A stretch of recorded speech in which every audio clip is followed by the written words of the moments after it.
ಇಂತಹ ಒಂದು ತಳಿಯನ್ನ ಹುಡುಕ್ಬೇಕು ಅಂದ್ರೂ ಸಹ ನೋಡಿ ಅದು ಎಷ್ಟಪ್ಪ ಇದೆ ಕಾಯಿ ನೋಡಿ ಆ ಕಾಯಿಯ ಸೈಜ್ ಅನ್ನು ನೋಡಿ. ಒಂದು ರೇಷ್ಮೆ ಇಲಾಖೆಯಲ್ಲಿ ಒಂದು ವರ್ಷಕ್ಕೆ ಒಂದು 35 ಕೋಟಿಯಷ್ಟು ರೇಷ್ಮೆ ವರ್ಷಕ್ಕೆ 2 ಪಂಚಾಯತಿಯಿಂದನೇ ಆದಾಯ ಇದೆ. ಹೌದೌದು. ಇವರು ಮಾತೆತ್ತೋರು 80% ಒಪ್ಕೊಬಿಟ್ಟವ್ರು ಅಂತ ಹೇಳ್ತಾರಲ್ಲ. 15 ತಿಂಗಳಾಯ್ತು ನಾವು ಹೋರಾಟ ಮಾಡಿ. ನಮ್ಮ ಕರೆದ್ರೆ ಎಷ್ಟು ಜನ ಕರೀತಾ ಗೊತ್ತಾ? 5 ಜನ ಬನ್ನಿ, 10 ಜನ ಬನ್ನಿ. ಒಂದೊಂದು ಸಾರಿ ಕಣ್ಣಲ್ಲಿ ನೀರು ಬರುತ್ತೆ. ಎಷ್ಟೋ ದಿನ ನಾವು ನಿದ್ದೆ ಮಾಡಿಲ್ಲ. ನಿಮ್ಮ ನಂಬ್ತಿರೋ ಬಿಡ್ತೀರ ತಿನ್ಕೊಂಡು ಹೋದ ಅಂತಾರೆ. ಒಂದೊಂದು ತುತ್ತು ಕಷ್ಟಪಟ್ಟು ತಿನ್ನೋ ಟೈಮಲ್ಲಿ ಅಪ್ಪಿ ತಪ್ಪಿ ಫೋಟೋ ಇಟ್ಟರೆ ಹಿಂಗೆ ಮುಖ ನೋಡ್ತಾರೆ, ನಮ್ಮನ್ನೆಲ್ಲ ಬೀದಿಗೆ ಕಣ್ಣೀರು ನೀರು ಬರ್ತಂದ. ನಾನೇನೋ ಒಂದು ಬಿಸ್ನೆಸ್ ಮಾಡೋಕೆ ಹೋದೆ, ಏನೋ ಹಿಂಗೆ 10-12 ವರ್ಷದಲ್ಲಿ ಒಂದು 25 ಲಕ್ಷ ಹೋಯ್ತು. ಆವಾಗ ನನಗೆ ಭಾಳ ತೊಂದರೆ ಆಯಿತು. ಮಕ್ಕಳು ಎಜುಕೇಷನ್, ಸಣ್ಣ ಮಕ್ಕಳು ಎಜುಕೇಷನ್ನು.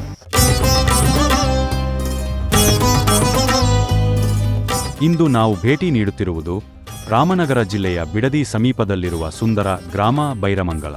ಇಲ್ಲಿ ವಾಸವಾಗಿರುವ ಕೃಷಿಕ ಹಾಗೂ ರೈತ ಮುಖಂಡ ನಾಗರಾಜ್ ಅವರ ಜೀವನ, ಕೃಷಿ ಹೋರಾಟ, ರೈತರ ನೋವು ಮತ್ತು ಕೆಲ ಕುತೂಹಲಕಾರಿ ಸಂಗತಿಗಳ ಕುರಿತು ತಿಳಿದುಕೊಳ್ಳೋಣ ಬನ್ನಿ. ಎಷ್ಟು ವರ್ಷಗಳ ಹಿಂದೆ ಆಲೆ ಮನೆ ಇಲ್ಲಿ ನಡೀತಾ ಇತ್ತು ಅನ್ನೋದಕ್ಕೆ ಇವೆಲ್ಲ ತಾಜಾ ಉದಾಹರಣೆಗಳೇ.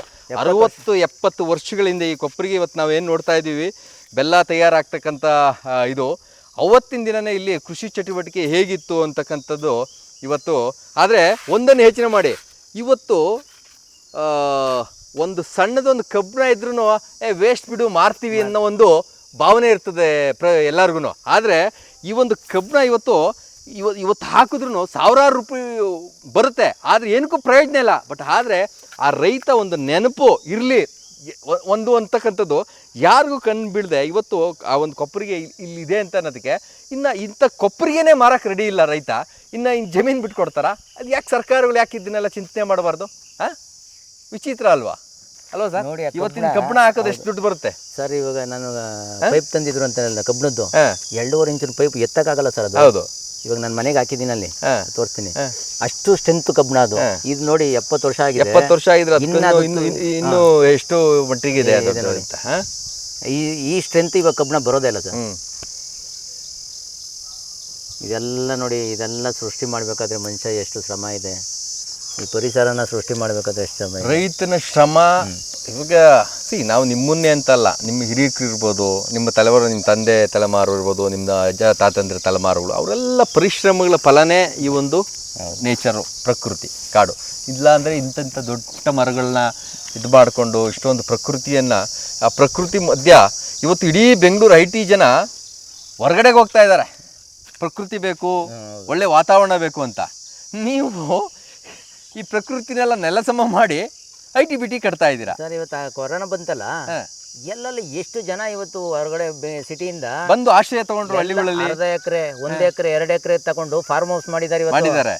ಇವಾಗ ವಾರಕ್ಕೆ ಒಂದಿನ ಬಂದು 15 ಬಂದು ಒಂದು ರೆಸ್ಟ್ ತಗೊಂಡು ಆ ಪರಿಸರ ಮರ ಗಿಡ ಹಾಕೊಂಡು ಒಂದು ಪರಿಸರ ಸೃಷ್ಟಿ ಮಾಡ್ಕೊಂಡು ಇವತ್ತು ಒಳ್ಳೆ ಗಾಳಿ ಬೇಕು ಅಂತಕ್ಕಂಥದ್ದು ಅವ್ರ ಭಾವನೆ. ಹೌದು.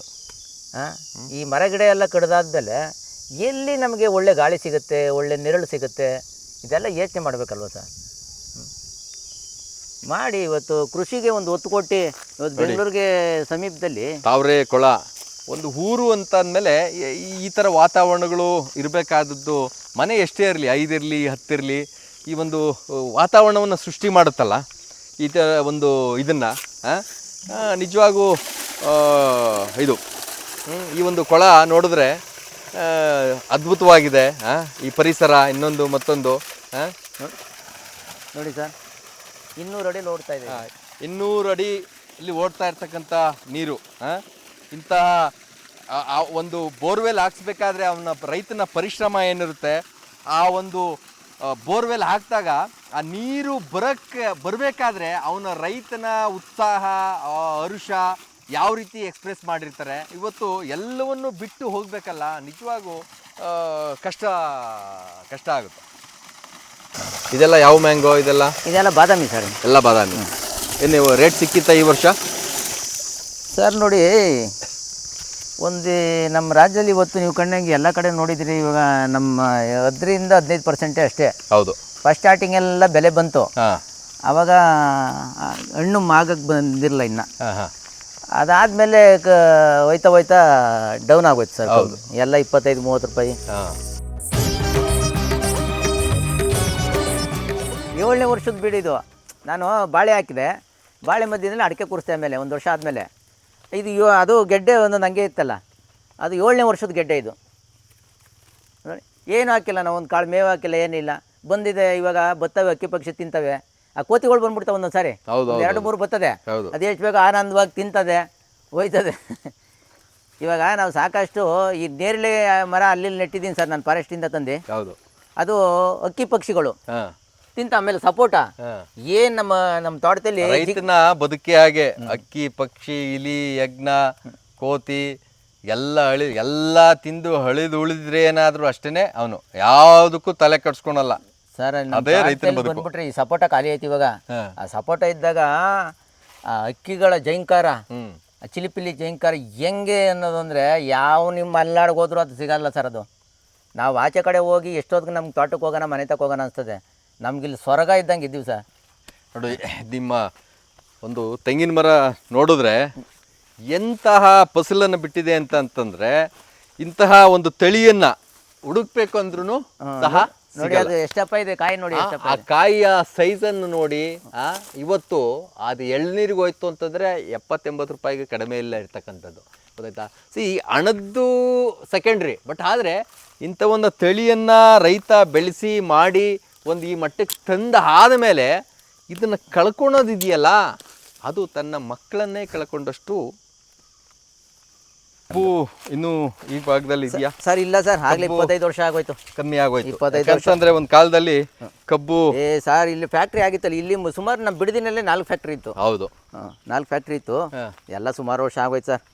ಆಮೇಲೆ ಇಲ್ಲಿಂದ ಸ್ವಲ್ಪ ರೇಷ್ಮೆ ಇವಾಗ ಅತಿ ಇದರಲ್ಲಿ ರೇಷ್ಮೆಯಲ್ಲಿ ಮಂಚೂಣಿ ಇದೆ. ರೇಷ್ಮೆ ಇವತ್ತು ನಮ್ಮ ಈ ಭಾಗದಲ್ಲಿ ಇವಾಗ ಏನು ಅಕ್ವೇಷನ್ ಆಗ್ತದೆ ಪಂಚಾಯತಿ ಭಾಗದಲ್ಲಿ, ವರ್ಷಕ್ಕೆ 35 ಕೋಟಿ ಸಂಪಾದನೆ ಮಾಡ್ತಾರೆ ಖಂಡಿತ, ಬರೀ ರೇಷ್ಮೆನಲ್ಲಿ. 35 ಕೋಟಿ. ಆ ಅಂಕಿ ಅಂಶಗಳನ್ನೆಲ್ಲ ಈ ಅತಿ ಬುದ್ಧಿವಂತರಿಗೆ ರಾಜಕಾರಣಿಗಳಿಗೆ ಕೊಟ್ಟಿಲ್ವಾ? ಅವ್ರಿಗೇನು ಕೊಡಕ್ಕೆ ಹೋಗಿಲ್ಲ. ಎಲ್ಲ ನಿಮ್ಮಂಥವ್ರು ಮಾಧ್ಯಮದವರು ಇವರೆಲ್ಲ ಬಂದಾಗ ನಾವು ಪ್ರತಿ ಸಾರಿ ನಾವು ಮಾಧ್ಯಮದಲ್ಲೂ ಹೇಳಿದ್ದೀವಿ, ಕೆಲವ್ರಿಗೆಲ್ಲ ನಾವು ತೋರಿಸಿದ್ದೀವಿ. ಅದು ನಮ್ಮ ಹತ್ರ ನಮ್ಮ ದಾಖಲಾತಿ ಇದೆ. ದಾಖಲಾತಿ ಇಲ್ದಿರ ನಾವೇನು ಇದು ಮಾಡಿಲ್ಲ, ದಾಖಲಾತಿ ಇದೆ. ಇವಾಗ KMFಗೆ 6 ಲಕ್ಷ ಲೀಟ್ರ್ ಹಾಲು ಹೋಗುತ್ತೆ, ಹೌದು, ಅದು ಅಂಕಿ ಅಂಶ ಇದೆ. ಆಮೇಲೆ ತೋಟಗಾರಿಕೆಯಿಂದ ಏನು ಸವಲತ್ತು ಕೊಟ್ಟಿದ್ದಾರೆ ಅದಿದೆ ನಮ್ಮ ಹತ್ರ. ಕೃಷಿ ಇಲಾಖೆಯಿಂದ ಏನು ಸವಲತ್ತು ಸಿಕ್ಕಿದೆ ರೈತರುಗಳಿಗೆ, ಎಷ್ಟೆಷ್ಟು ಮರಗಿಡಗಳಿಂದ ಅನ್ನೋದು ತೋಟಗಾರಿಕೆ ಇಲಾಖೆ ಕೊಟ್ಟಿದೆ. ಆಮೇಲೆ ರೇಷ್ಮೆ ಇಲಾಖೆಯಿಂದ ನಾವು ಡಾಕ್ಯುಮೆಂಟ್ ತಗೊಂಡಿದ್ದೀವಿ. ಒಂದು ರೇಷ್ಮೆ ಇಲಾಖೆಯಲ್ಲಿ ಒಂದು ವರ್ಷಕ್ಕೆ ಒಂದು 35 ಕೋಟಿಯಷ್ಟು ರೇಷ್ಮೆ ವರ್ಷಕ್ಕೆ 2 ಪಂಚಾಯತಿಯಿಂದನೇ ಆದಾಯ ಇದೆ. ಹೌದೌದೌದು. ಓಕೆ, ನಾವು ಥಿಂಕ್ ಮಾಡಬೇಕು. ಒಬ್ಬ 35 ಕೋಟಿ ಇದಿದೆ ಅಂತಂದರೆ ಎಷ್ಟು ಐಟಿ ಉದ್ಯೋಗಿಗಳನ್ನು ಸೃಷ್ಟಿ ಮಾಡ್ತಕ್ಕಂಥದ್ದು ಈ ಒಂದು ಕೃಷಿಗಿದೆ, ರೇಷ್ಮೆ ಬೆಳೆಗಿದೆ ಅಂತಕ್ಕಂಥದ್ದು ಈ ರಾಜಕಾರಣಗಳು ಮನದಟ್ಟು ಮಾಡ್ಕೊಬೇಕಾಗುತ್ತೆ. ಆಮೇಲೆ ತೆಂಗಿನಲ್ಲಿ ಎಷ್ಟು ಆದಾಯ ಇದೆ ಅಂತ, ತೆಂಗಿನಲ್ಲಿ ಎಷ್ಟು ಆದಾಯ? 3.5-4 ಲಕ್ಷ ತೆಂಗಿನ ಮರ ಇದೆ. ಆಮೇಲೆ ತರಕಾರಿ, ಇವತ್ತು ತೆಂಗಿಗೆ ನಿಮಗೆ ಗೊತ್ತು, ಚಿಪ್ ಕೊಟ್ಟರು ದುಡ್ಡು. ಹೌದು ಹೌದು. ಇವತ್ತು ಒಂದು 10-15 ಲೋಡು ಮಾರ್ಕೆಟ್ಗೆ ತರಕಾರಿ ಹೋಗುತ್ತೆ ಸರ್ ಡೈಲಿ.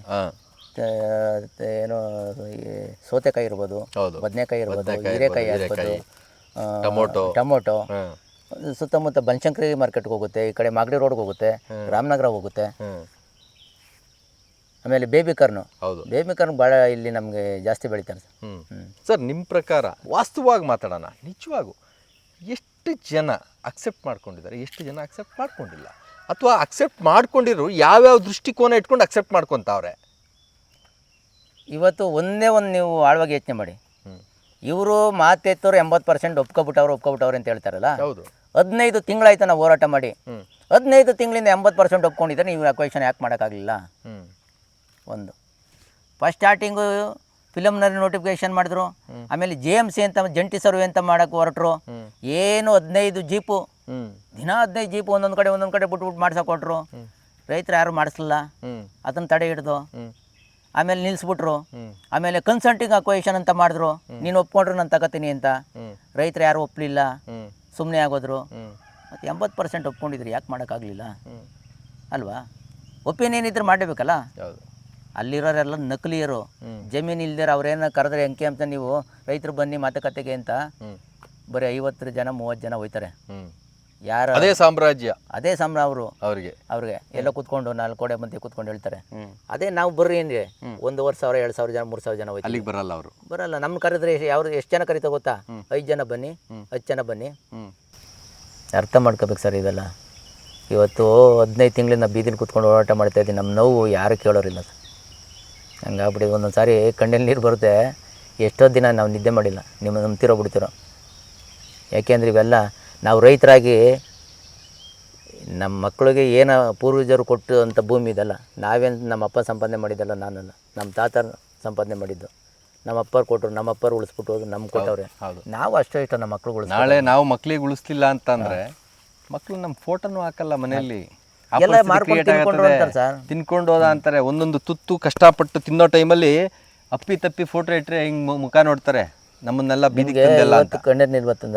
ನಾನೇನೋ ಒಂದು ಬಿಸ್ನೆಸ್ ಮಾಡೋಕೆ ಹೋದೆ, ಏನೋ ಹಿಂಗೆ ಹೊಂಟಾಯ್ತು. ಅವಾಗ ಆಗಲೇ ಒಂದು 10 ವರ್ಷದಿಂದನೇ 10-12 ವರ್ಷದಲ್ಲಿ ಒಂದು 25 ಲಕ್ಷ ಹೋಯ್ತು. ಆವಾಗ ನನಗೆ ಭಾಳ ತೊಂದರೆ ಆಯಿತು. ಮಕ್ಕಳು ಸಣ್ಣ ಮಕ್ಕಳು ಎಜುಕೇಷನ್ನು, ಸಂಸಾರ, ಇದು ಎಲ್ಲ. ಆಮೇಲೆ ನಾನು ಈಸ್ಕೊಂಡಿರೋ ಹತ್ರ ನಮಗೆ ಇದು ಬಂತು. ಕೊನೆಗೆ ಒಂದು ಅರ್ಧ ಎಕರೆ ಜಮೀನು ಮಾರ್ಬಿಟ್ಟಿತ್ತು. ಜಮೀನು ಮಾರ್ಬಿಟ್ಟು ಕೊಟ್ಬಿಟ್ಟು ಎಲ್ಲ ಕೊಡೋರಿಗೆ. ಇವತ್ತು ನನಗೆ ದುಡ್ಡು ಬಂದಿಲ್ಲ ನನಗೆ, ನಾನು ಕೊಡೋರು. ಅವತ್ತು ನಮ್ಮ ಅಪ್ಪ ಏನಂದ್ರು, ಮಾರ್ಕೊಂಡು ತಿನ್ಕೊಂಡ ಕಣೆ. ಅವ್ರ ಸ್ನೇಹಿತಕ್ಕೆ ಬಂದವ್ರಿಗೆಲ್ಲ ನಾನು ಅರ್ಧ ಎಕರೆ ಮಾರ್ಕೊಂಡು ತಿನ್ಕೊಂಡ ಕಣೆ ಅಂದರು. ಹೌದು. ಎಷ್ಟು ಬೇಜಾರಾಗಿರ್ಬೇಕು ಸರ್ ಅವತ್ತು. ಖಂಡಿತ.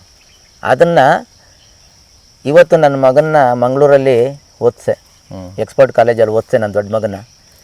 ಅವನು ನೀಟಲ್ಲಿ ಒಳ್ಳೆ ರ್ಯಾಂಕ್ ತಗೊಂಡು MBBS ಸೀಟ್ ಸಿಕ್ತು, ಫ್ರೀ ಸೀಟ್ ಸಿಕ್ತು.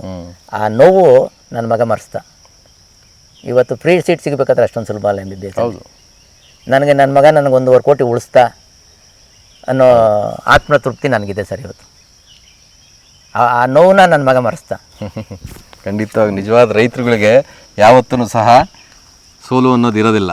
ಎಲ್ಲೋ ಒಂದು ಕಡೆ ಈ ಪ್ರಕೃತಿ ಹಾಗೇನೆ, ಎಲ್ಲೋ ಒಂದು ಕಡೆ ರೈತನ ಬದುಕನ್ನು ಕಿತ್ಕೊಳ್ಳುತ್ತೆ, ಇನ್ನೆಲ್ಲೋ ಒಂದು ಕಡೆ ಯಾವುದೋ ರೀತಿಯಲ್ಲಿ ಕೊಡ್ತಾ ಹೋಗ್ತಾ ಇರ್ತದೆ. ಅದಕ್ಕೆ ಅಡ್ಜಸ್ಟ್ ಆಗ್ಬಿಟ್ಟಿರ್ತಾನೆ ರೈತ ಅಂತಕ್ಕಂಥನು. ಅದು ಪ್ರತಿಯೊಂದಕ್ಕೂ ಅಡ್ಜಸ್ಟ್ ಆಗಿ ಅವ್ರ ಜೀವನವನ್ನು ಸಾಗಿಸೋದೇ ನಿಜವಾದ ರೈತನ ಬದುಕು.